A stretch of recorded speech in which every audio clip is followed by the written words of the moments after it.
This has been a very productive couple of weeks, and the reason why is I was able to find two different 100% original and correct Jaws watches.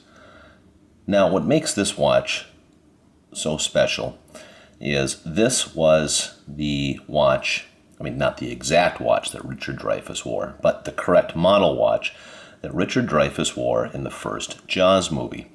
And after it was identified that this was the watch that was in the movie, they're extremely sought after, very difficult to find. It actually is a really cool looking watch. It is a diver watch. So let me show you how this works. It has a screw down crown. So I'm going to unscrew the crown.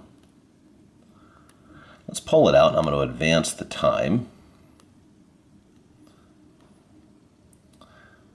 Time is set smoothly. I'm going to go just so you can see the date change, as it should. Boom, as it should. Now, you can wind it manually if you wanted to, but it is an automatic watch, so you don't need to.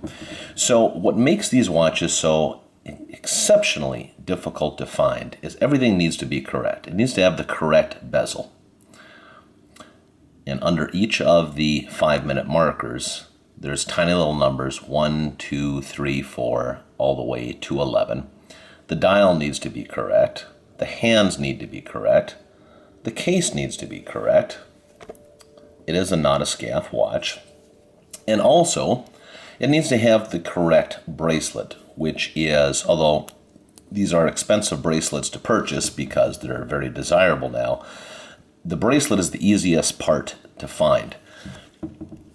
I've mentioned this in some of my other videos. So in the original movie, Richard Dreyfuss wore this watch with a curved end Speidel Mach 1 bracelet.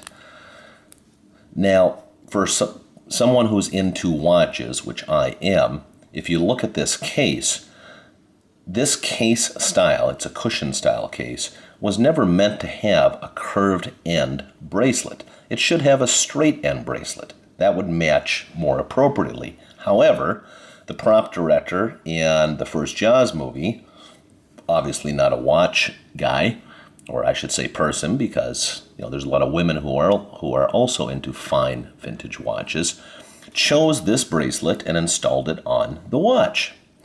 And so it's not an appropriate bracelet for this style case, but this is the bracelet that was worn in the movie. So if you want to be correct, you need to have a curved end Mach 1 bracelet. This specific example is really in wonderful condition overall. It keeps excellent time. The case is nice and crisp, so it hasn't been abused with a polishing wheel. So in short, a 100% correct Alsta Nautoscaph Jaws watch that are exceptionally hard to find. And I actually have a waiting list of clients wanting to buy this model watch. And that is how difficult these are to find. There's a lot of watches online saying they're the Jaws watch, but they're not correct. So you really need to pay attention to the minute details to make sure that what you're getting is the correct watch. Take care.